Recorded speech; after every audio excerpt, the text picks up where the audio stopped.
Okay, so we were talking about the speed of light. And you know, the speed of light, the original sort of the yardstick was based on the globe model, and so every sort of quote unquote science that happened after that was within the confines of that yardstick. Okay, so anything that wasn't close to that sort of original estimate based on the globe model and the estimated distance to Jupiter or whatever was thrown out as bad data.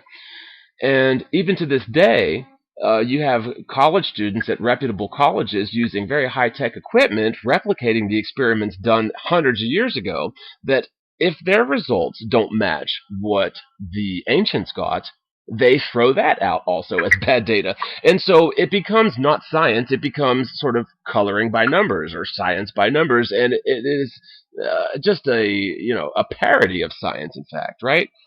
For sure. Yeah. Well, even the initial test, who was it? Was it old Romer that did the, or it was? It was, yeah. Romer was one of them. Actually, the pendulum guy was in there. Like later on, Foucault had his hands in the speed of light, and so that's also very suspect. But the first guy was Foucault. Oh yeah, that's right. Okay. Yeah. And they're doing the spinning mirror thing. I mean, just think about how ridiculous this is. Like, they're spinning mirrors. And what did they say they were shining from, like, 5 miles away? It was like 8 kilometers, yeah. Yeah, using candles or something like that. Well, it was before the invention of the light bulb, yeah. So so whatever they were using, they were allegedly shooting their beams of candlelight, because it wasn't light bulbs, over 8 kilometers. But, just bringing up a fact, Jeranism years ago tried to do a laser beam test with a high-powered, sophisticated laser beam, way better than a light bulb, and certainly better than a fucking candle. He couldn't even get it to focus over three miles, right? And so the whole thing becomes absurd. But if you look into the contraptions that they used, it is beyond absurd. And then when you understand that their whole foundation is based on the globe model for the speed of light, you just have to throw it out. Like, you can't even humor it as a hypothesis because it is so just way out in left field. Like, right, exactly. You brought up a point to me the other day that I'd never thought of, but it sort of rings true with other points that I've thought of. So, okay, so this is a little, it's segueing into another topic on the speed of light, but okay.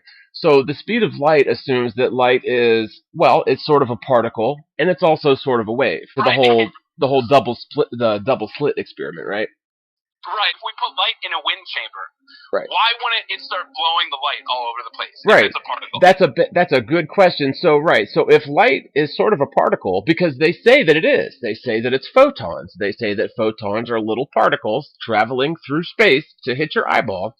Right. If it's a windy day, shouldn't the wind sort of blow the light off course a little bit? Or, like, if you had super high winds or, like, jet winds, intentionally trying to blow light off of its course, shouldn't that affect particles? And you know what? Right. You're right, dude. It absolutely should. Like, that is a good question. Like, exactly. Well, and then when I said that to you, how you came back with, well, what about, shouldn't it really hurt your eyeballs when a particle is hitting your eye, right, going to the speed of light? Like, wouldn't that really hurt? Yeah, because for that matter. Right, because force is mass times acceleration squared.